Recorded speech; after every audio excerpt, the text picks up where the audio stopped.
Hello friends, मैं हूँ UGC net one stop mentor और आप देख रहे हैं smart study for UGC net. Friends, मैं आज आप सबके लिए यूजीसी नेट की जून के जो एग्ज़ाम है उसके लिए प्रिपरेशन करने के लिए प्रैक्टिस सेशन स्टार्ट करने जा रही हूँ। ठीक है, तो आप लोग जून में एग्ज़ाम देने जा रहे हो, आपके कितनी प्रिपरेशन हुए हैं, एग्ज़ाम कितने आप अटेम्प्ट कर पाएंगे, उसकी एनालिसिस कर पाएंगे आप प्रैक्टिस सेशन से। ठीक है, तो प्रैक्टिस सेशन स्टार्ट करने से पहले हम चैनल के बारे में ओवरव्यू ले लेते हैं। ठीक है, चैनल के बारे में सारे अपडेट्स पाने के लिए आप smart study for UGC net channel को सब्सक्राइब कर लेना और इसकी सारी पीडीएफ और क्लास के बारे में अपडेट्स पाने के लिए टेलीग्राम को ज्वाइन कर लेना। ठीक है, और चैनल को सब्सक्राइब, लाइक एंड शेयर कर देना। और सोशल मीडिया हैंडल्स में टेलीग्राम को आप लोग सब्सक्राइब कर चैनल टेलीग्राम आप ज्वाइन कर लेना, ताकि आपको सारे आपकी जितनी क्वेरी है वो ऐसे क्लियर हो जाए। ठीक है, तो ठीक है, हम अपना प्रैक्टिस सेशन स्टार्ट कर लेते हैं। अभी आप देख रहे हैं आपके सामने अभी स्टेटमेंट बेस्ड क्वेश्चन है। ठीक है, पहला क्वेश्चन स्टेटमेंट बेस्ड है, ये PYQ से मैंने ली है। आप लोग पहला स्टेटमेंट पढ़िए, देख लीजिए आप पहला स्टेटमेंट जो है वो अपना ठीक है या नहीं। उसके बाद दूसरे स्टेटमेंट को भी देख लीजिए वो ठीक है भी या नहीं। ठीक है, अगर दोनों सही है तो फिर आप स्टेटमेंट वन को वन पे जो ऑप्शन है both statement one and statement two are correct, ये हुआ तो ठीक है, आपका आंसर करेक्ट है। तो फिर ठीक है, हम अभी दूसरे, ये हिंदी में पहला जो क्वेश्चन है उसका, और यहाँ पर उसकी डिस्क्रिप्शन है, आंसर क्यों हुआ, क्यों दोनों सही है या नहीं, आप डिस्क्रिप्शन पढ़ लेना, क्योंकि मैं अभी नहीं इसकी डिटेल्स में नहीं कराऊंगी क्योंकि क्लास लंबी हो जाएगी। आप लोग वीडियो को पॉज करके देख लेना। ठीक है, अभी आप लोगों के सामने दूसरे क्वेश्चन ओपन है, तो आप लोग क्वेश्चन को देख लीजिए। मैं हिंदी देखा देती हूँ पहले, ये हिंदी में आप लोग देख लीजिए क्वेश्चन क्या है, और जिनके हिंदी है वो हिंदी में वीडियो पोस्ट करके हिंदी क्वेश्चन देख के आंसर दे देना। ठीक है, तो देखते हैं इंग्लिश में क्या कह रहा है, क्वेश्चन क्या है। दूसरा जो क्वेश्चन है वो है NEP 2023 process to establish which of the following new bodies. ठीक है, ये पूछ रहा है कि NEP 2022 में जो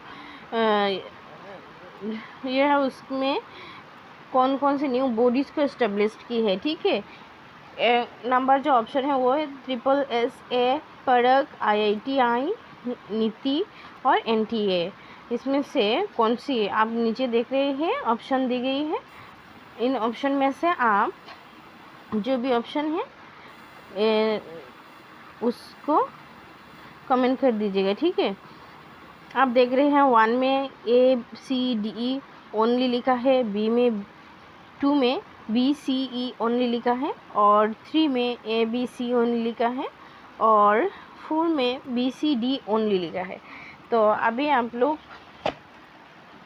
यहाँ पर बताएंगे कि कौन सी क्वेश्चन यहाँ पर सही है। ठीक है, तो यहाँ पर जो क्वेश्चन है उसका आंसर होगी 3, उसका आंसर जो है वो यही 3 नंबर है। ठीक है, इसमें ए पे SSA और पराग और IITI। ठीक है, ये सही है, ये तीनों सही है। तो ये तीनों ऑप्शन 3 में दिखाई दे रहे हैं, तो ये आंसर सही है। हिंदी में भी यही होगा, हिंदी में भी ऑप्शन 3 ही होगी। ठीक है,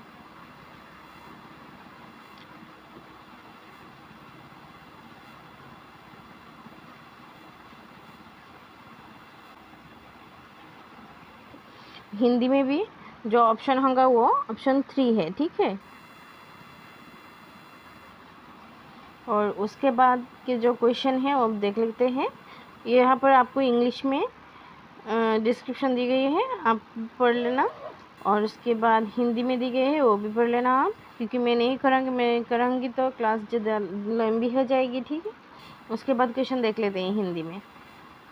हिंदी में जो क्वेश्चन है वो देख लीजिए आप, जिनके इंग्लिश में है वो देख लीजिए इंग्लिश में, और अभी हिंदी में देखा देते हैं। हिंदी में जो है ये, ठीक है, आप लोग जिनका हिंदी है वो ये क्लास पोस्ट करके हिंदी में देख लेना, और जिनका इंग्लिश है हम इंग्लिश में देख लेते हैं क्या कह रहा है। गिवन बिलो टू स्टेटमेंट, यहाँ पर भी स्टेटमेंट भी क्वेश्चन है। एजर्शन और रीज़न पहले दिए गए हैं। एजर्शन, एजर्शन में आप क्या देख पा रहे हो, और रीजनिंग में क्या देख पा रहे हो। एजर्शन, रीज़न, कारण। एजर्शन उसकी क्या कारण है आप देख लीजिए पहले, दोनों सही है या नहीं। इंग्लिश में जो एजर्शन है उसमें क्या कहा, teaching support system where traditional और modern is purportedly put in place for affecting economy and ensuring quality in teaching learning statements, ठीक है। तो पहले आप देख लीजिए कि एजर्शन ठीक है या नहीं, उसके बाद रीजनिंग को भी देख लीजिए। एजर्शन देखने के बाद आप लोग रीजनिंग को भी देख लीजिए। रीजनिंग में क्या कहा है, learning outcomes in order to congruent with stipulated instructions goals need scaffolds to begin with। तो दोनों क्या कह रहा है, हिंदी में भी आप देख लीजिए, जिनकी हिंदी है वो चैनल को वीडियो को पॉज करके देख लीजिए, ठीक है। दोनों में जो पहला जो ऑप्शन है क्वेश्चन की वो कह रहा है दोनों ए और बी, दोनों both A and R correct and R is the correct explanation of A, ठीक है। अगर ये हुआ तो ए कमेंट कर देना, अगर टू है तो both A and R correct but R is not correct explanation of A, ठीक है। जो है वो आप कमेंट कर देना। और उसके बाद आप लोग देख रहे हैं कि वहाँ पर दिया गया है A is correct but R is not correct. Fourth जो ऑप्शन है वो है A is not correct but R is correct, यानी एजर्शन करेक्ट नहीं है, रीजनिंग जो है वो करेक्ट है। तो इस क्वेश्चन के जो आंसर है वो है ऑप्शन नंबर 1, ठीक है। ऑप्शन नंबर 1 ही इसके करेक्ट है। तो यहाँ पर देख पा रहे हो आप लोग, ऑप्शन नंबर जो 1 है वो है करेक्ट, ठीक है। इंग्लिश में भी दे देती हूँ, यहाँ पर करेक्ट आंसर है ऑप्शन नंबर 1, ठीक है। तो उसके बाद की क्वेश्चन हम देख लेते हैं। यहाँ पर भी उसके डिस्क्रिप्शन दी गई है, आप लोग देख लेना, हिंदी इंग्लिश बोथ लैंग्वेज में है। तो उसके बाद जो क्वेश्चन है वो भी स्टेटमेंट बेस्ड है, ठीक है, क्योंकि अभी जो एग्ज़ाम पैटर्न है यूजीसी के वो ज़्यादातर स्टेटमेंट बेस्ड ही क्वेश्चन है, ठीक है।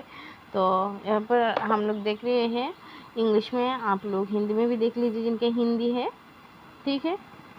तो इंग्लिश में देख लेते हैं। इंग्लिश में क्वेश्चन कह रहे हैं assertion statement 1, sorry assertion statement 1 जो कह रहे हैं वो है according to Nyaya philosophy and arguments proceeds only on those issue that are completely unknown। यहाँ पर कह रहे हैं कि जो अननोन है वही पर ही आर्गूमेंट करता है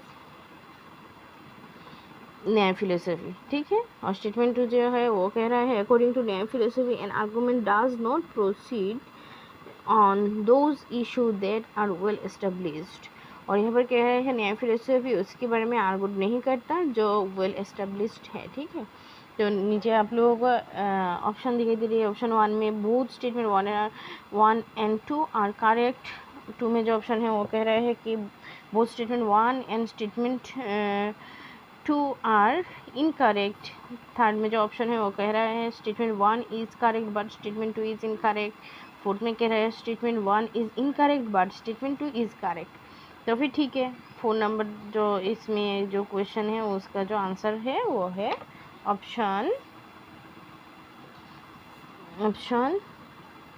4। एक्स्ट्रा 4 नंबर जो ऑप्शन है वही है करेक्ट। ठीक है, 4 नंबर करेक्ट है।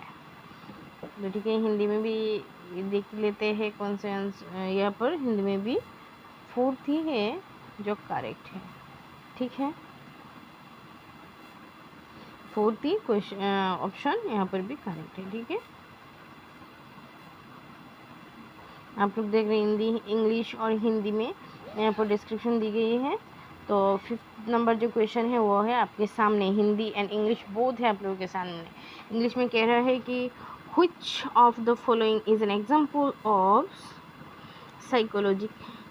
Physical barriers to communication. Physical barrier के बारे में यहाँ पर पूछ रहा है कि निम्नलिखित में से कौन सा भौतिक बाधाएं हैं। ठीक है, ये भी एक कॉमन टॉपिक है, इसमें से भी आंसर में क्वेश्चन होती है। इस टॉपिक को हर एग्ज़ाम में किसी न किसी शिफ्ट में इसके बारे में पूछता है। ठीक है, तो इसके जो पहला ऑप्शन है वो है कल्चरल डिस्पेरिटी, और 2 में इन अटेंशन, 3rd में और 4th में है इल हेल्थ।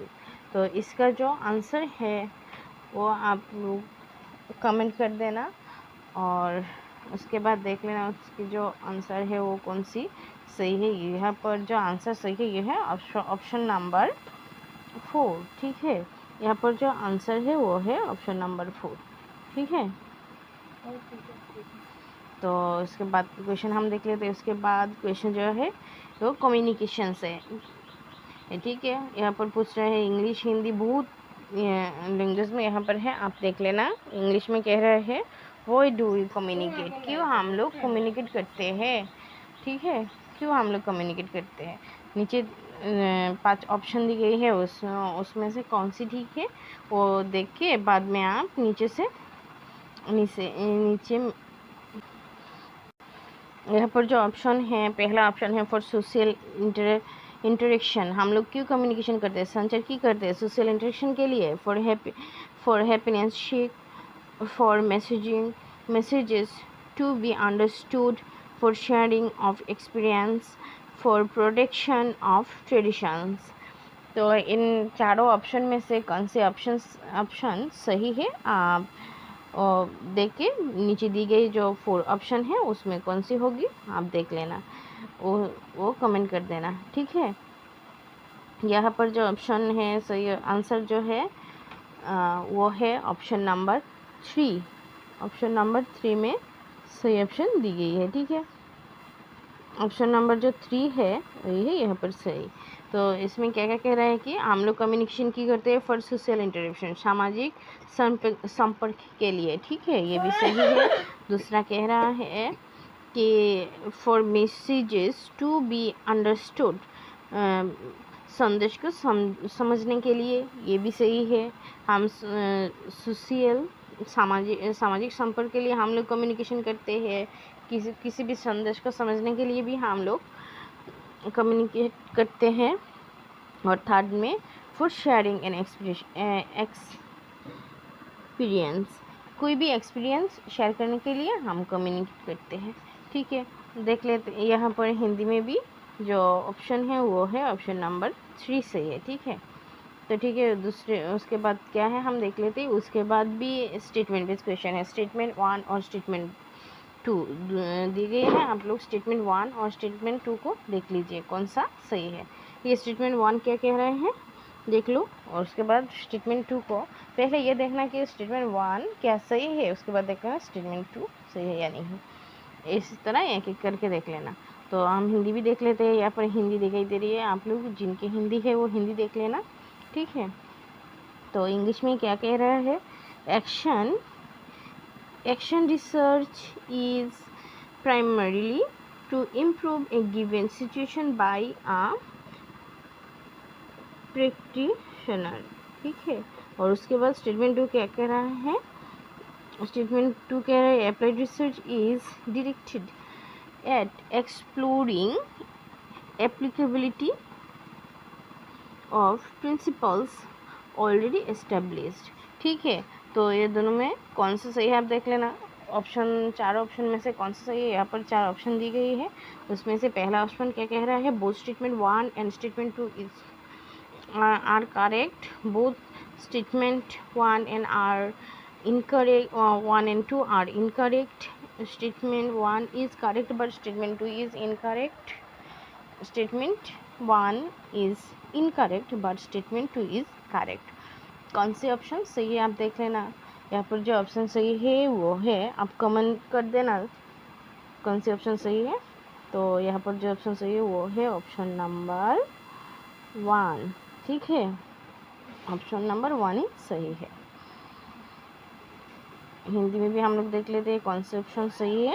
यहाँ पर ऑप्शन नंबर 1 सही है, ठीक है। तो दूसरे ऑप्शन देख लेते हैं, दूसरी क्वेश्चन देख लेते हैं। इंग्लिश हिंदी दोनों में दिखाई दे रही है, दोनों में है। With reference to Nyaya philosophy which of the following statement is true. न्याय फिलोसफी की अनुसार निम्नलिखित में से चारों ऑप्शन में से कौन सा ऑप्शन सही है। पहले आप देख लीजिए चारों ऑप्शन। पहला ऑप्शन क्या कह रहा है, द लिंग और the middle term is not the karana और ऑपरेटिव पोज ऑफ इन्फेरेंस। दूसरा कह रहा है the middle term may be a thing of the present but not of the past और द फ्यूचर। थर्ड में कह रहे हैं the middle term can functions in an inference when past or future। Fourth में कह रहे हैं कि the middle terms can lead to the conclusion apart from the knowledge of व्यक्ति और the universal relation between it and the major term। ठीक है, हिंदी में देख लेना, जिनके हिंदी है नीचे दी गई है हिंदी में, ठीक है। हिंदी चारों ऑप्शन है, इसमें से कौन सा ऑप्शन सही है आप देख लेना, कमेंट कर देना, ठीक है, जल्द से जल्द कमेंट कर देना। तो यहाँ पर जो ऑप्शन सही है वो है ऑप्शन नंबर 1, ठीक है, ऑप्शन नंबर 1 ही सही है। यहाँ पर ऑप्शन नंबर 1 ही सही है, ठीक है। उसके बाद जो दूसरा क्वेश्चन है वो है क्वेश्चन नंबर 9। और क्वेश्चन नंबर 9 क्या कह रहा है, when in a classroom communication a teacher show ability of creativity.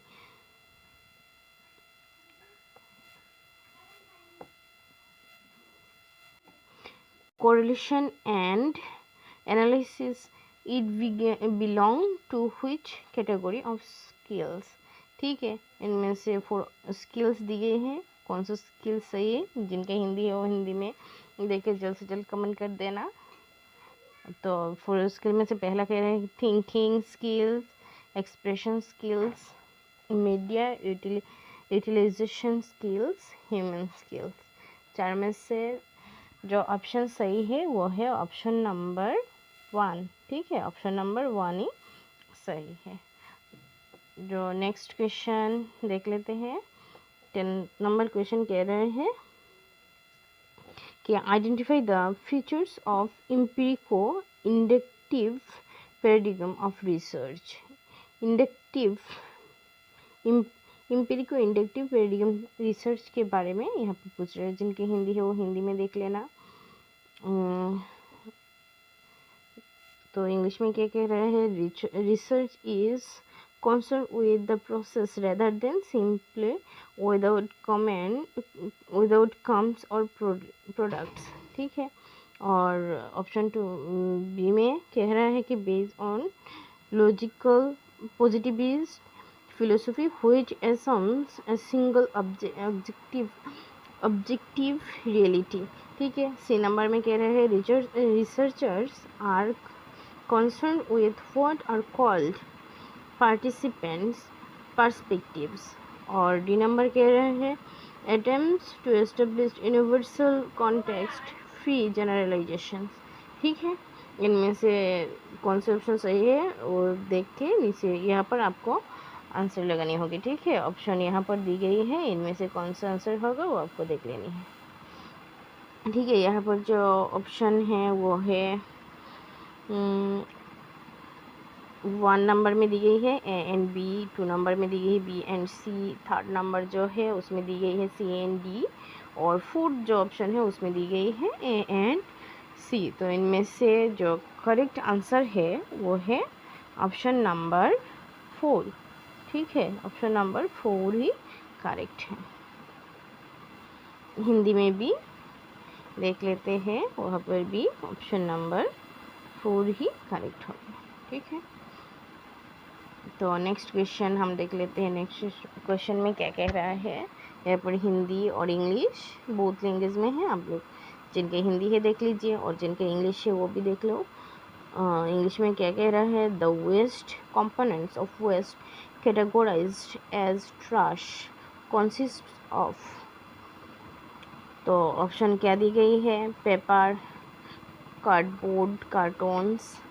B number कह रहा है एनिमल्स वेस्ट। सी नंबर कह रहा है industrial process waste. D number कह रहा है वेजिटेबल वेस्ट। ई नंबर कह रहा है वुड। तो इन 5 ऑप्शन में से जो ऑप्शन सही है वो नीचे यहाँ पर में से आपको आंसर करनी होगी। ठीक है, यहाँ पर में से कौन सी आंसर सही है वो देख लेना। हिंदी में भी यहाँ से 5 ऑप्शन देखने के बाद जो जो सही है आपको लगता है यहाँ नीचे दी गई है, आप नीचे से आंसर देख लेना कौन सी सही है। ठीक है, तो कौन से आंसर सही है पहले देख लेते हैं। ऑप्शन नंबर 1 सही है। क्या कह रहा है ये paper, cardboard, cartoons and E would, ये दोनों आंसर होगा। ठीक है, तो ऑप्शन नंबर 1 ही सही है। हिंदी में भी ऑप्शन नंबर 1 ही सही होगा। ठीक है, उसके नेक्स्ट क्वेश्चन हम देख लेते हैं। नेक्स्ट क्वेश्चन क्या कह रहा है, in which method of research can independent variable is manipulated with an intent to observe concomitant change in dependent variable। ठीक है, और हिंदी जिनके है वो हिंदी में देख लेना। तो 4 ऑप्शन दी गई है नीचे, 4 ऑप्शन में से कौन सा ऑप्शन सही है आप कमेंट कर देना। ठीक है, पहला ऑप्शन कह रहा है एक्स पोस्ट फैक्टो मेथड, दूसरा कह रहा है केस स्टडी मेथड, तीसरा कह रहा है डिस्क्रिप्टिव सर्वे मेथड, चौथा कह रहा है कि एक्सपेरिमेंटल मेथड। ठीक है, तो हिंदी में क्या कह रहा है अच्छा हिंदी जो जिनका है वो खुद देख लेना और पहले ऑप्शन देख लेते हैं कौन सा ऑप्शन सही है। ठीक है, पहले कमेंट कर दो, उसके बाद देख लेंगे। यहाँ पर जो ऑप्शन सही है वो है ऑप्शन नंबर 4 एक्सपेरिमेंटल मेथड। ठीक है, उसके बाद दूसरे क्वेश्चन अच्छा हिंदी में भी देख लेते हैं कौन सा सही है। हिंदी में भी ऑप्शन 4 ही सही है। ठीक है, उसके बाद जो क्वेश्चन है हम देख लेते हैं। 3rd number question, which of the following is N apex advisory and non स्टेटरी body. निम्नलिखित में से कौन से एपेक्स एडवाइजरी और नॉन स्टेटरी बॉडी है। तो ऑप्शन दी गई है वो है नीति आयोग, NCTE 2nd और 3rd में है ये ICTE एंड 4th में कह रहे हैं कि MCI। इनमें से कौन सा ऑप्शन सही है। तो इनमें से जो ऑप्शन सही है आप जल्द से जल्द कमेंट कर दो। पहला जो ऑप्शन है वो है नीति आयोग। पहला जो ऑप्शन है वो है नीति आयोग, इसका आंसर होगा नीति आयोग। ठीक है, उसके बाद जो क्वेश्चन है वो देख लेते हैं। ये भी क्वेश्चन है दोस्तों, ये सारे क्वेश्चन PYQ से मैंने लिए हैं। आप लोग फ़ायदे में रहोगे अगर इन सब आप देखोगे। ठीक है, तो क्वेश्चन देख लेते हैं हिंदी और इंग्लिश बोथ में।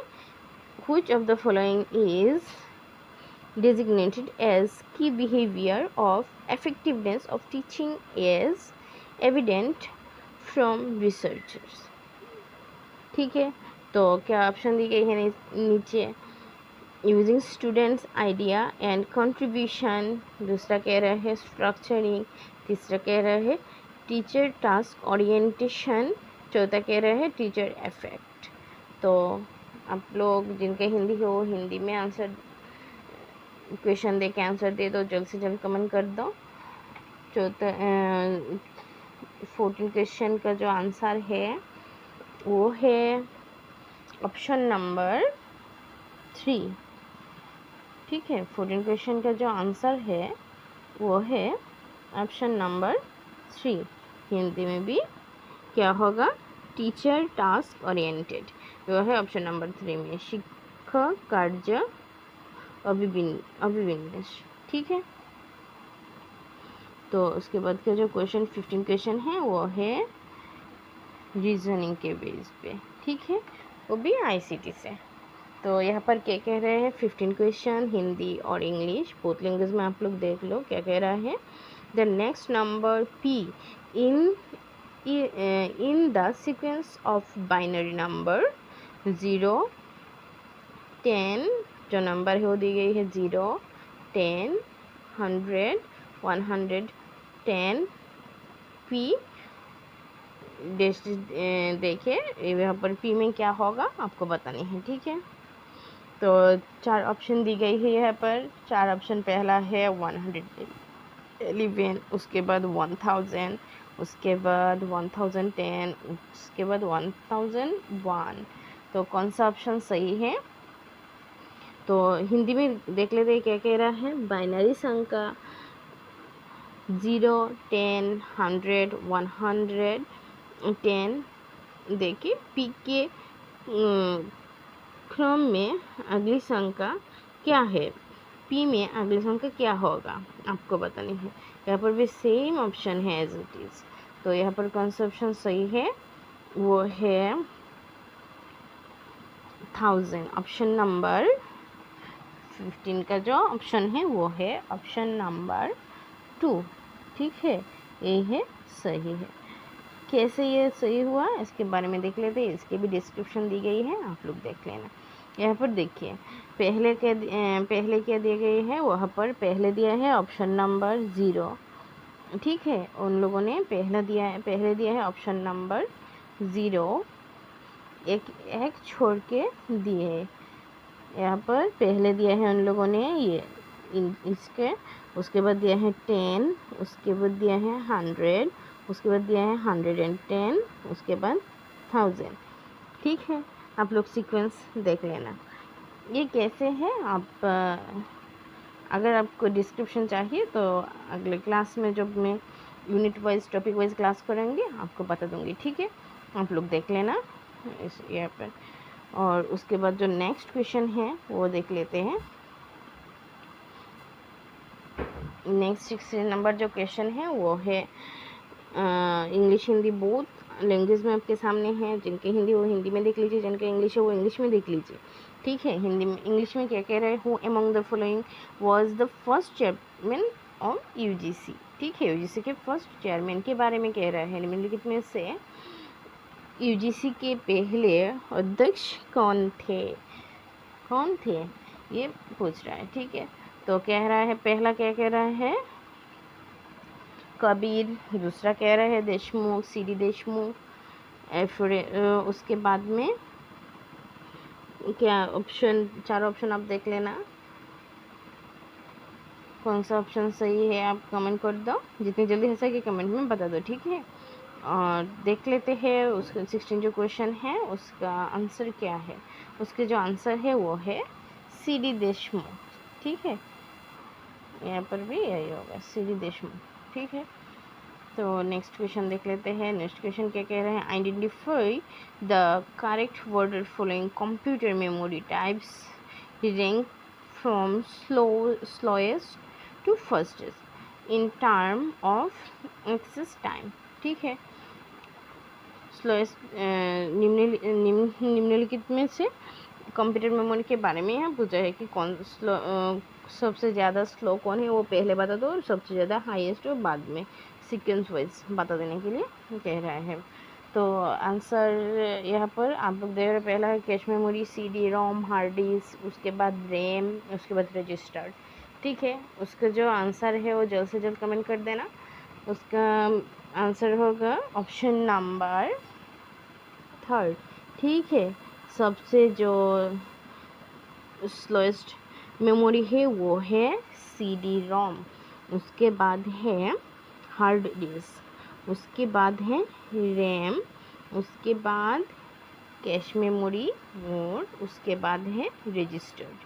ठीक है, यहाँ पर भी आंसर होगी ऑप्शन नंबर 3। ठीक है, तो यहाँ पर उसके बारे में मैंने दे दिया है कौन सा सबसे ज़्यादा स्लो है और कौन सा फर्स्ट है। ये रजिस्टर्ड सबसे ज़्यादा फर्स्ट है, उसके बाद कैश मेमोरी, उसके बाद मेन मेमोरी, और सबसे ज़्यादा जो लोएस्ट है वो है मैग्नेटिक टेप्स। ठीक है, तो उसके बाद जो क्वेश्चन है वो देख लेते हैं, Hindi and English both language में है। तो क्या कह रहे हैं क्वेश्चन में, whoever thrust a knife into another person should be arrested. Surgeons thrust a knife into another person when operating। ठीक है, आई थिंक यहाँ पर ऑपरेटिंग हो, अच्छा ठीक है ऑपरेटिंग है, therefore surgeon should be arrested. तो इसके बारे में क्या कह रहे हैं, कोई भी अगर किसी दूसरे पर्सन के ऊपर छुरी चलाता है तो उसको अरेस्ट कर लिया जाता है। डॉक्टर भी किसी दूसरे पर छुरी चलाते हैं ऑपरेशन के वक्त, तो उनको भी अरेस्ट कर लेने चाहिए। इसके जो ऑप्शन है नीचे दी गई है 4 ऑप्शन। ठीक है, 4 ऑप्शन में से पहला कह रहा है history organization, fallacy of accident, red herring, appeal to inequality authority. तो यहाँ पर कौन सा ऑप्शन सही है, यहाँ पर जो ऑप्शन सही है वो है option number 2, fallacy of accident. ठीक है, दुर्घटना का भ्रम। ठीक है, यही आंसर है, यहाँ पर भी होगा हिंदी में दुर्घटना का भ्रम। ठीक है, यही आंसर सही है। तो उसके बाद के जो क्वेश्चन है वो है मैच लिस्ट 1 एंड लिस्ट 2। दोस्तों अभी जो इसकी एग्ज़ाम का पैटर्न है क्वेश्चन करने का वो है बहुत ही टफ। ठीक है, क्वेश्चन इतने ज़्यादा टफ नहीं है, लेकिन उनकी क्वेश्चन की जो टाइप है वो आप लोगों को भ्रमित करने के लिए वो लोग बहुत ही ज़्यादा बड़ा कर लेते हैं।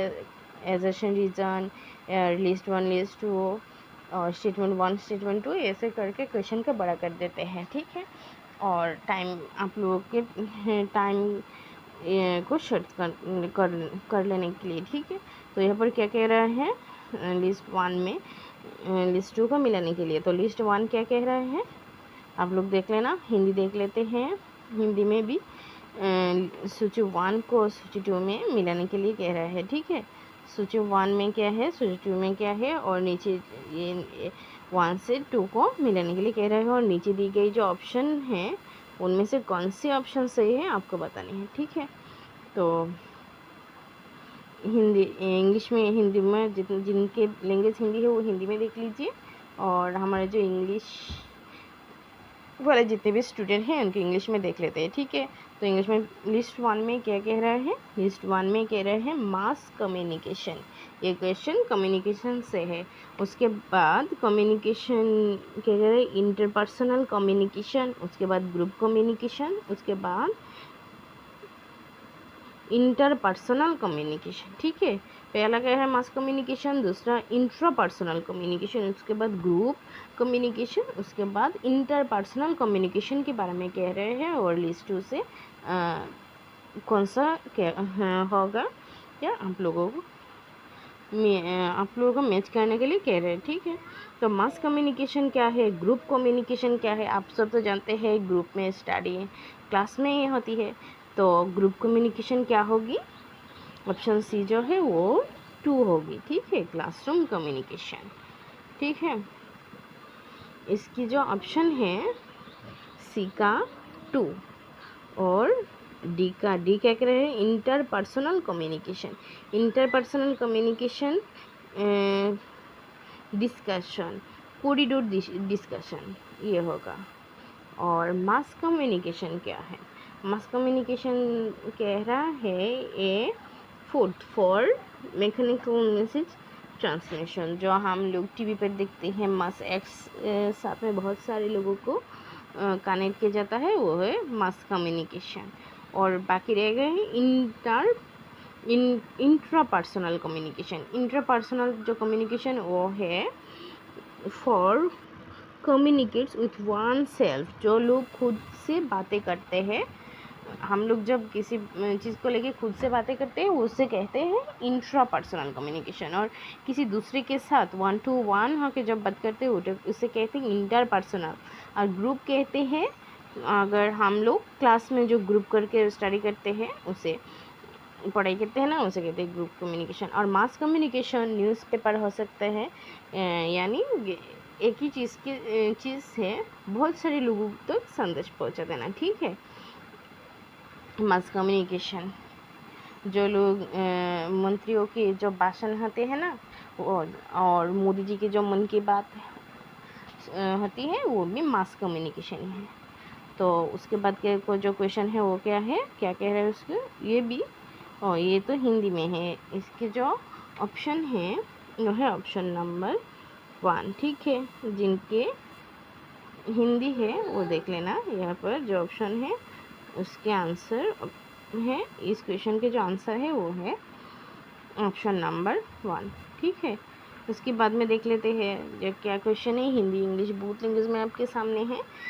तो इंग्लिश में क्या कह रहा है, the global environmental issue of ozone depletion is due to emission of, किन चीज़ के बारे में ओजोन डिप्लेशन होती है, ठीक है। कौन कौन सी गैस से, ठीक है, कौन कौन सी गैस से होती है, क्या क्या ऑप्शन के, sulphur dioxide, chlorinate hydrocarbons, methane, carbon dioxide, ठीक है। तो इनमें इन चारों में से कौन देख के यहाँ से आपको आंसर करनी होगी, ठीक है।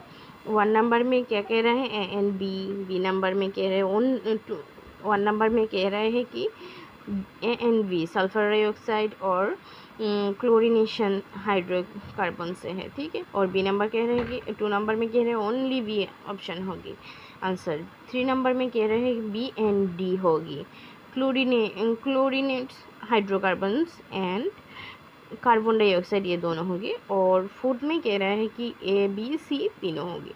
तो आप लोग कौन सा आंसर सही है कमेंट कर देना जल्द से जल्द। जो सही आंसर है वो है ओनली बी, ठीक है। इसका जो आंसर है वो है ओनली बी, यानी क्लोरीनेट हाइड्रोकार्बन, यही होगा आंसर, ओनली यही आंसर है। देखिए दोस्तों, आपके क्वेश्चन को बड़ा करने के लिए उन लोगों ने कैसा क्वेश्चन को घुमाया है, इतनी इजी क्वेश्चन को, ठीक है। तो उसके बाद की जो क्वेश्चन है वो देख लेते हैं। उसके बाद में जो क्वेश्चन है उसके बारे में क्या कह रहे हैं, ये भी रीजनिंग के है, ठीक है।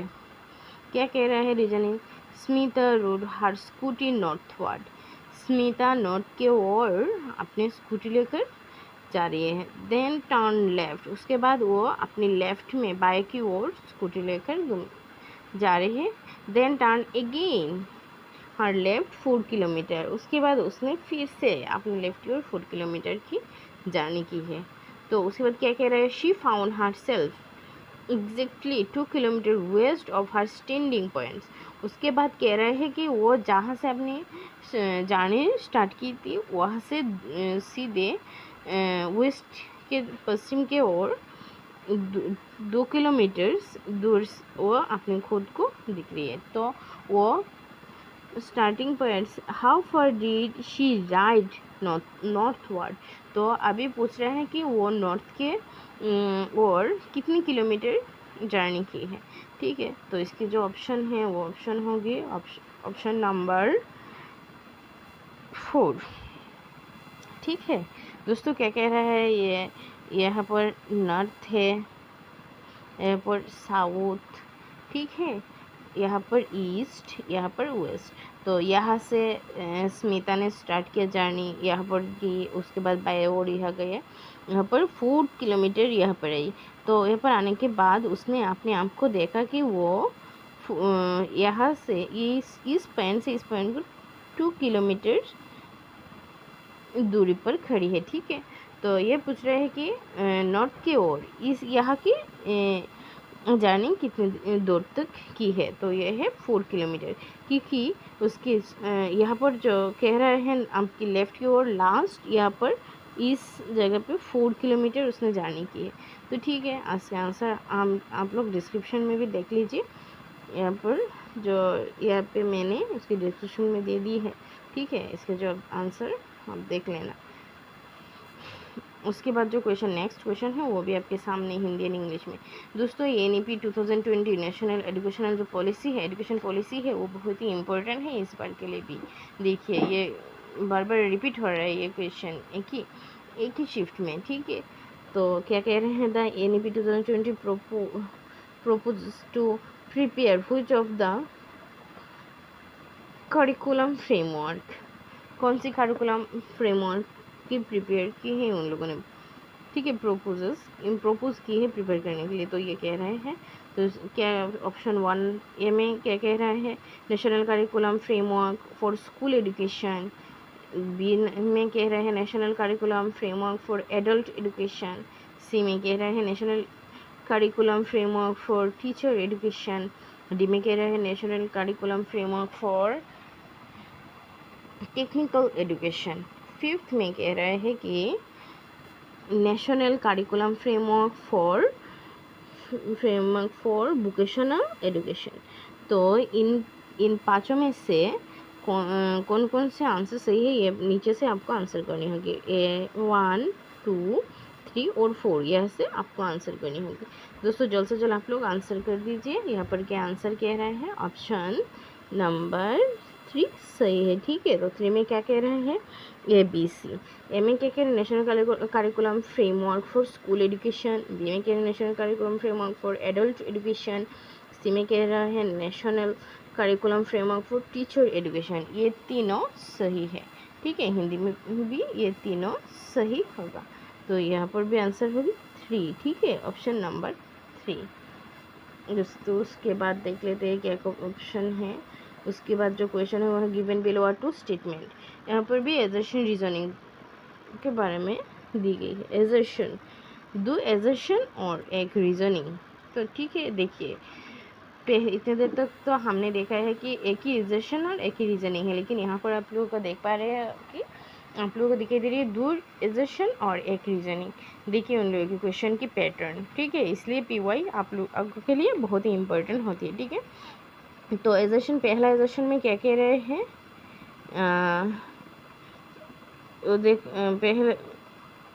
पहला जो एजर्शन है वो है a research thesis has to follow a prescribed format and style of referencing, ठीक है। और जो रीजनिंग है वो क्या कह रहा है, this ensures the observation of research ethics. तो क्या ऑप्शन क्या दी गई है, एजर्शन और पहले और एजर्शन देखिए आपने और से ठीक है या नहीं है, उसके बाद रीज़न को देखिए वो ठीक है या नहीं है, उसके बाद दोनों को करेक्ट करेंगे, ठीक है। उसके बाद देखेंगे कि जो एजर्शन की जो रीजनिंग है वो एजर्शन के साथ जा रही है या नहीं है, ठीक है। तो क्या कह रहे हैं, पहला ऑप्शन जो है वो ऑप्शन नंबर 1 वो कह रहे हैं both assertion and reasoning are correct and reasoning is the correct explanation of assertion, ठीक है। उसके बाद क्या कह रहा है, option 2 both assertion and reasoning are correct but reasoning is not the correct explanation of A. यहाँ पर कह रहा है कि दूसरी बार में कह रहे हैं ये दोनों एजर्शन अपनी जगह पर सही है, रीजनिंग अपनी जगह पर सही है, लेकिन एजर्शन के बारे में जो रीजनिंग में कहा है वो सही नहीं है, ठीक है। और थर्ड जो ऑप्शन है वो कह रहे हैं assertion is correct but reasoning is not correct. यहाँ पर कह रहे हैं एजर्शन करेक्ट है लेकिन रीजनिंग करेक्ट नहीं है। और फोर्थ में कह रहे हैं कि assertion is not correct but reasoning correct. और फोर्थ में जो कह रहा है कि एजर्शन जो है वो करेक्ट नहीं है बट रीजनिंग के बारे में जो कह रहे हैं वो करेक्ट है, सही है। तो यहाँ पर जो ऑप्शन होगी वो होगी ऑप्शन नंबर 3, ठीक है फ्रेंड्स। यहाँ पर जो ऑप्शन है वो है ऑप्शन नंबर 3। ऑप्शन नंबर 3 में क्या कह रहे हैं, जो एजर्शन है वो तो सही है बट जो रीजनिंग के बारे में कह रहे हैं वो सही नहीं है। यहाँ पर भी ऑप्शन नंबर 3 ही करेक्ट होगी, ठीक है। यहाँ पर भी एजर्शन सही है बट रीजनिंग सही नहीं है। उसके बाद के जो क्वेश्चन है वो है which of the following values is related to self transcendence, ठीक है। जिनकी हिंदी है वो हिंदी में भी देख लेना। इसके जो ऑप्शन है वो क्या कह रहे हैं, security value, value of universalism. Third में जो क्वेश्चन है वो कह रहे हैं वैल्यू ऑफ फ्रीडम। फोर्थ में जो क्वेश्चन है वो कह रहे हैं वैल्यू ऑफ कॉन्फर्मिटी। ठीक है, इसके जल्द से जल्द इसके आंसर को आप लोग कमेंट कर दो। इसके जो ऑप्शन हैं वो होगी वैल्यू ऑफ यूनिवर्सलिज्म। ठीक है, सार्वभौमिकता का मूल्य। ठीक है, इसके जो आंसर होगी वो क्या है, वैल्यू ऑफ यूनिवर्सलिज्म। ठीक है, यहाँ पर हिंदी में भी होगी सार्वभौमिकता का मूल्य। ठीक है, लास्ट आज की प्रैक्टिस सेशन की जो लास्ट क्वेश्चन है वो देख लेते हैं दोस्तों। लास्ट जो क्वेश्चन है वो भी कह रहे हैं एज अ स्टेटमेंट बेस। इस यहाँ पर 2 स्टेटमेंट दी गई है और नीचे ऑप्शन दी गई है, 4 ऑप्शन, 4 में से कौन सा ऑप्शन सही है आपको बतानी है। ठीक है, तो स्टेटमेंट 1 जो है उसमें क्या कह रहे हैं, A formal fallacy is one that may be identified through mere inspection of the form of structure of an argument। ठीक है, पहले देख लीजिए स्टेटमेंट 1 सही है या नहीं, उसके बाद देखना स्टेटमेंट जो 2 है वो सही है या नहीं। स्टेटमेंट 2 में क्या है, formal fallacy are found only in deductive arguments। It have identifiable forms. ठीक है, इसमें यहाँ पर पहले 2 स्टेटमेंट दी गई है, स्टेटमेंट 1 उसके बाद स्टेटमेंट 2। तो इन दोनों में से कौन सा ऑप्शन सही है आपको बतानी है, या फिर दोनों ऑप्शन सही है या नहीं ये आपको बतानी है। तो ऑप्शन देख लीजिए पहले, और देखिए जल्द से जल्द कमेंट कर देना, और जिनकी हिंदी है वो भी हिंदी में देख लो।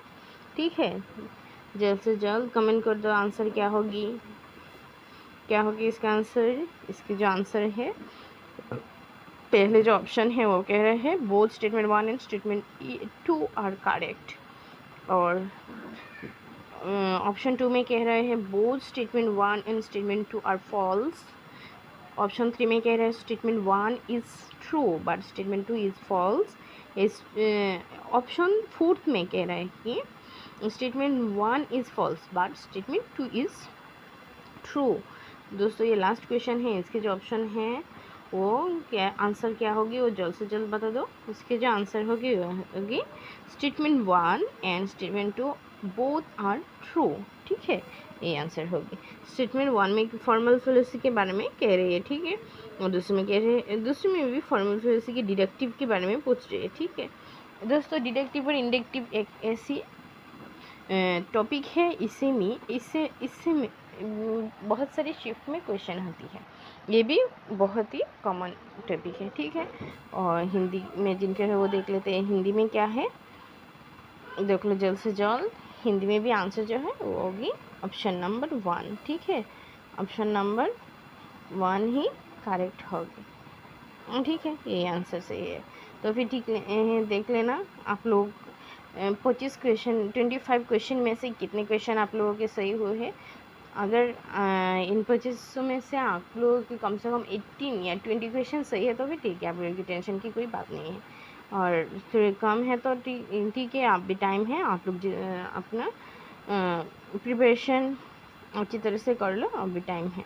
ठीक है, और इस चैनल के बारे में अपडेट्स पाने के लिए सोशल मीडिया हैंडल्स में टेलीग्राम ज्वाइन कर लो। टेलीग्राम ज्वाइन करने से आपको फ़ायदा है कि सारे PDF क्लास के बारे में जितने भी इशू है और आपके पर्सनल कोई भी क्वेरीज होगी ना, तो इसमें आप लोग डिस्कस कर सकते हैं, हम लोग डिस्कस कर लेंगे। ठीक है, और उसके बाद सब्सक्राइब कर लो, लाइक कर लो, और इसके बाद क्या नहीं है एकदम लास्ट में आपके प्रिपरेशन के लिए, मोटिवेशन के लिए कहनी है, take responsibility your own dreams. अपने खुद की ड्रीम्स की रिस्पॉन्सिबिलिटी आप खुद ही ले लीजिए। ठीक है, और